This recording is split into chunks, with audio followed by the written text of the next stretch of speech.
আচ্ছা, বিয়ের মাসেই পেটে বাচ্চা আসাটা কি অসম্ভব কিছু? ওরা কি আমাকে সন্দেহ করবে, নাকি এই সন্দেহের বশে ওরা আমাকে অত্যাচার করতে করতে মেরেই ফেলবে? ছোট্ট সাধারণ একটা পরিবার আমার। ছোট থেকে মা বাবার আদরে দিনকাল ভালোই যাচ্ছিল। হঠাৎ কেন জানি বড় হলাম, মা বাবার চিন্তাও শুরু হলো যে মেয়েকে তো বিয়ে দিতে হবে এবার। যথারীতি পাত্র দেখা শুরু হলো। সব কিছু দেখে শুনে জেনে শুনে দুই পরিবারের পছন্দ অনুযায়ী আমাদের বিয়েটা হলো। ছোট মানুষ সবেমাত্র বড় হয়ে উঠেছি, এর মাঝে বিয়ে দিয়ে দেওয়ার পরে কোনো নিয়মকানুন বুঝতাম না। এরপরেও মানিয়ে গুছিয়ে নিচ্ছিলাম বেশ ভালোই। হঠাৎ দেখলাম যে মাসে বিয়ে হয়েছে সে মাসেই আমি কনসিভ করেছি।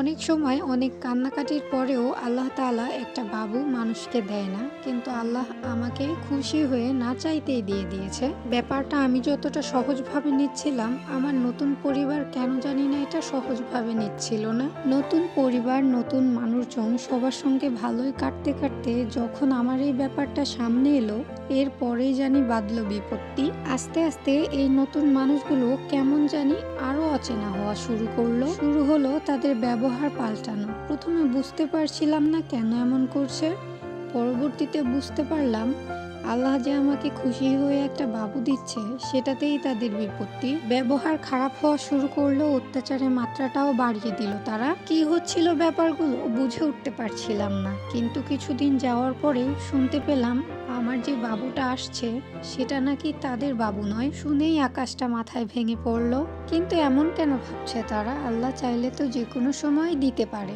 আমার স্বামীকেও অনেক বোঝানোর চেষ্টা করেছি, তাতেও কোনো লাভ হয়নি। ঘরের স্বামী যদি ঠিক না থাকে তাহলে আর কাকে বোঝাবো, আর কে আমায় বিশ্বাস করবে বলুন?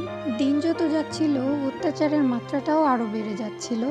মনে করলাম যে হয়তোবা সময়ের সঙ্গে ঠিক হবে, বাচ্চাটার মুখ দেখলে হয়তোবা তারা সবাই পাল্টে যাবে। কিন্তু এখানেই হলো বড় বিপত্তি। প্রথমে মা বাবাকেও কিছু জানায়নি, যদি মনে কষ্ট পায়। তবে আস্তে আস্তে যখন দিন যাচ্ছিল, অত্যাচারের মাত্রাটা আরো বেড়ে যাচ্ছিল, তখন মা বাবাকে একটা পর্যায়ে বাধ্য হয়ে জানালাম সবকিছু।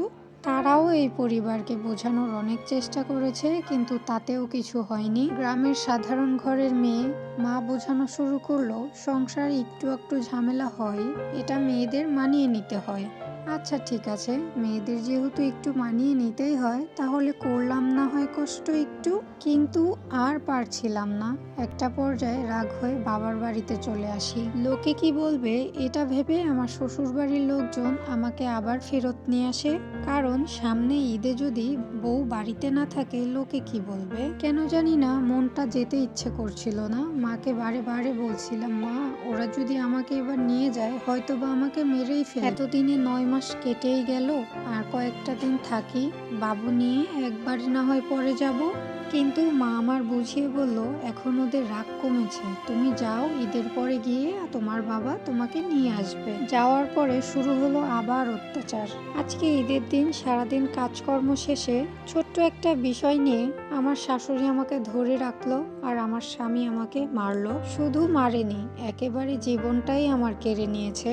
আমি যখন শেষ, আমার যখন নিঃশ্বাস নেই, তখন তারা তড়িঘড়ি করে একটা ভ্যানে করে আমাকে হসপিটালে নিয়ে সেখানে ওই ভ্যানওয়ালার কাছে রেখেই চলে যায়। তারা কেউ আর কাছে আসেনি আমার। কিছু পুলিশ ব্যাপারটা লক্ষ্য করে এগিয়ে এসে দেখে নিথর দেহটা আমার পড়ে আছে, কিন্তু এর কোনো আত্মীয় স্বজন নেই। হঠাৎ আমার বাবাকে আমার শ্বশুরবাড়ির লোকজনই খবর দেয় যে আমি হসপিটালে অসুস্থ আছি। বাবা আমার দৌড়ে গেল আমাকে নিতে, কিন্তু আমাকে তো আর পায়নি। আমার নিথর দেহটা নিয়ে কাঁদতে কাঁদতে বাড়িতে আসলো। তারা আমাকে একবারে না মেরে ফেলে আমার বাবার কাছে ফিরিয়ে দিলেই তো হতো বলুন। হ্যাঁ, অবশেষে সন্দেহের বশে মেয়েটাকে মেরেই ফেলা হয়েছিল। আসলে এটা আমাদের একটি গ্রামের কাহিনী, নিজের চোখে দেখা, নিজে কানে শোনা। যদি রাখতে না পারো কারো বাবার রাজকন্যাকে এভাবে শেষ করে দিও না, ফিরিয়ে দিও তার বাবার কাছে।